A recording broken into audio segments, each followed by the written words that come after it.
So, I beat Elden Ring over 100 hours later, and I have completed the game, and I have to say, time well spent.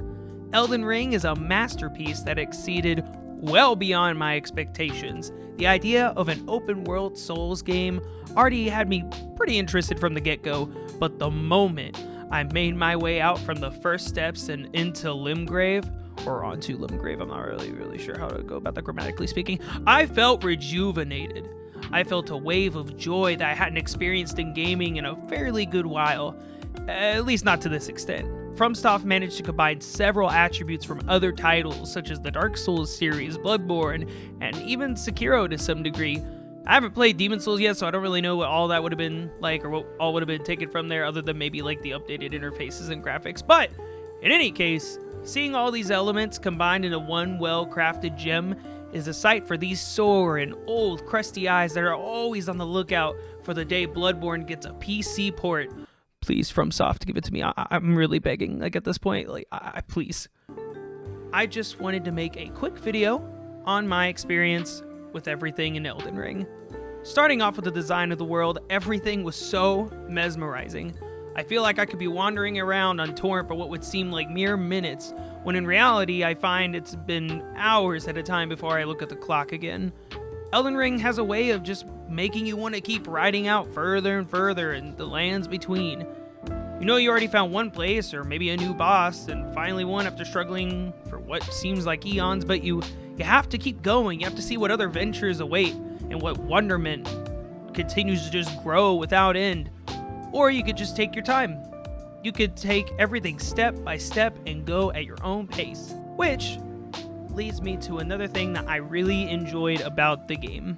There is no rush. Whenever I would play Elden Ring, sure, I would get the urge to explore and felt the need to beat main story bosses, but I was never placed in a situation in-game that basically was constantly reminding me that, hey, you gotta go do a thing. You gotta go do a thing over there. Go do it. Everything was at my own pace, and the path was my own to set. I could travel to the Far East and go and suffer in Caelid, or I could run around Limgrave and remind myself why I love the area and hate it. I'm looking at you, Tree Sentinel. God fucking damn, I can't fucking stand you. Everything was in my hands, and hand-holding was nowhere to be found. I appreciated that aspect more than I could express, and I truly feel it brings a sense of individualism into gaming that's not really as well seen as it used to be, I feel like. Let's move along with a little thing I like to call enemy and character designs. To me, this draws into both the looks of the characters and creatures, as well as their fights or interactions.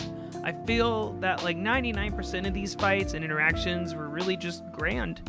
Except for when fighting Melania. If you know, you know. Still, jokes aside, that fight is actually one of my favorites in all of the Soulsborne series now.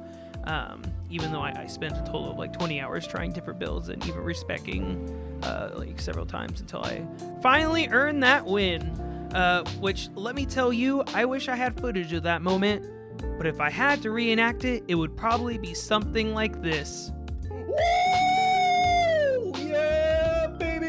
That's what I've been waiting for. That's what it's all about. Woo! Alright, let's get back on track. The enemy designs, I think I appreciated a ton due to the fact that the enemies matched the environment placed around them. Nothing felt weird or out of place. And I feel like visually you could put the picture together on, why or how a creature could be in a specific place. The only thing I thought was kind of funny was that Ragaddon, spoiler alert, I guess, kind of looks like Thor from Record of Ragnarok. Which, if you haven't seen that show, it's all right. I would just watch the fights, honestly, but that's just me. The characters in this story I find delightful.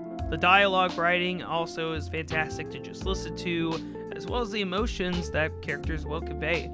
A big moment for me where I felt really connected or invested in a set of characters was Rainey's group, excluding Selvus, or whatever the fuck how you pronounce his name. I really don't care about him. Going through the story and helping Rainey, Blythe, and Iji was something that kind of carried along that quest line, as well as, getting the Moonlight Greatsword, which is not called the Moonlight Greatsword in that game, but I'm going to keep on calling it that. However, what really got me is the way that the quest line would end. And for those of you who have yet to go through that quest line, I don't really want to spoil it for you, but just know you really find out how much you care for these characters. I think the last thing I would like to touch on that I liked a lot was the use of summoning spirits.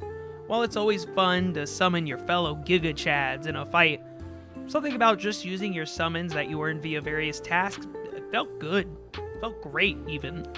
It also felt a lot easier to just use your summons instead of summoning somebody else, because then the boss doesn't get buffed, and you don't have a worse time if you both are currently not getting good. But, that's another story for another time. Ending notes, the music slaps, and I wish I'd gotten the deluxe version so I could just have the soundtrack, even though it's kind of already on YouTube. So, PvP makes my brain go burr. And lastly, try finger, butthole. See ya!